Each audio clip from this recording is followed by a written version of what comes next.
Rajkot highway પર લીંબડી ખાતે આવેલી જે હોનેસ્ટ નામની હોટેલ છે ત્યાં ભાજપના ધારાસભ્યની હોટેલ કહેવાય રહી છે અને ત્યાં સ્ટાફની લુખ્ખી દાદાગીરી સામે આવી છે, જેમાં હોટેલ પર મુસાફરો પાસેથી વસ્તુ કરતાં વધારે પૈસા લેવામાં આવતા હતા।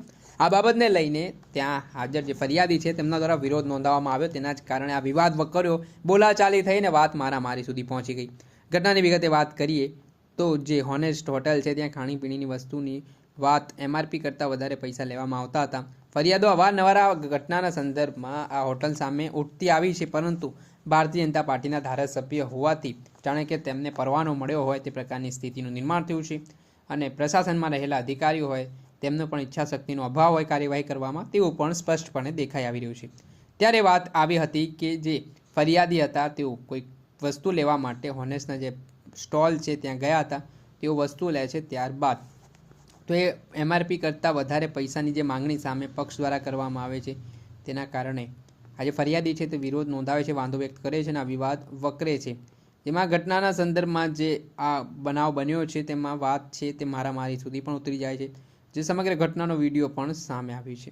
આ ઘટનાના સંદર્ભમાં જે વિડીયો પહેલા સામે આવ્યો છે તેમાં શું સમગ્ર બનાવ બન્યો હતો તે જોઈ લો। અત્યારે 12 રૂપિયા કેમ લેવામાં આવે છે? લીધા લે ભાઈ જા હવે બરોબર ને એનું કારણ વિડિયો તો કરો હાલ આપણે કરી દઈએ હાલ આવી જાવ આવી જાવ હાલ આપણે વિડિયો હાલો આવી જાવ હાલ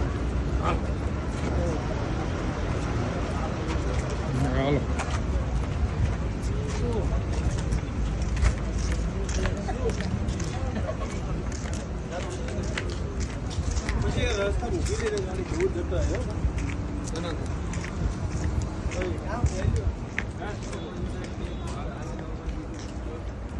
બોલી જાવ એને કઈ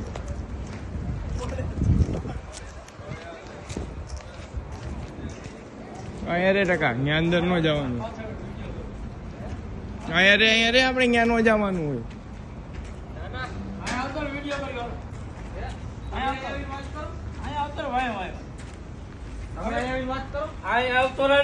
આપણે જોઈ શકો તો આ જે હોનેસ્ટ હોટેલ છે તેની ખુલ્લેઆમ દાદાગીરી જોવા મળી છે અને આ છે તે ભાઈ પટ્ટો ને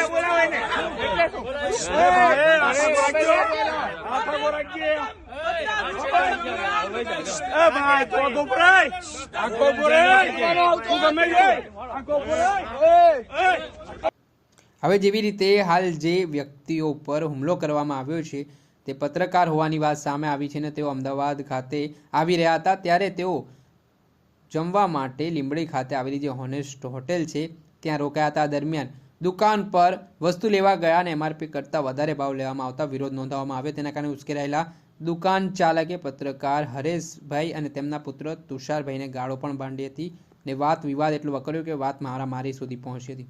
એટલું જ નહીં, સમગ્ર ઘટનાના સંદર્ભમાં તેમણે પોલીસને પણ સંપર્ક કરવાનો પ્રયાસ કર્યો, પરંતુ જેવી રીતે સામા પક્ષે આરોપીઓ દ્વારા જે રીતે જાણે કે તેમને પોલીસનો પણ ડર રહ્યો ન હોય તે પ્રકારે વર્તી રહ્યા હતા અને કહી રહ્યા હતા કે હા પોલીસને પણ બોલાવી લો, કંઈ વાંધો નહીં।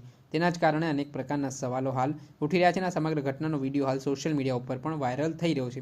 ત્યારે મામલામાં જોવાનું રહ્યું કે પોલીસ દ્વારા કયા પ્રકારની કાર્યવાહી કરવામાં આવે છે અને હાલ જે રીતે પત્રકાર પર હુમલો કરવામાં આવ્યો છે ત્યારે હાલ ધારાસભ્ય કિરીટસિંહ રાણાના જે સ્ટાફ દ્વારા દાદાગીરી કરવામાં આવી છે તે મામલામાં કયા પ્રકારના પગલાં લેવામાં આવે છે। દર્શક મિત્રો, એન કવરેજ ન્યૂઝને આપ લાઇક કરી લો, સબસ્ક્રાઇબ કરી લો અને શેર કરવાનું ભૂલતા નહીં।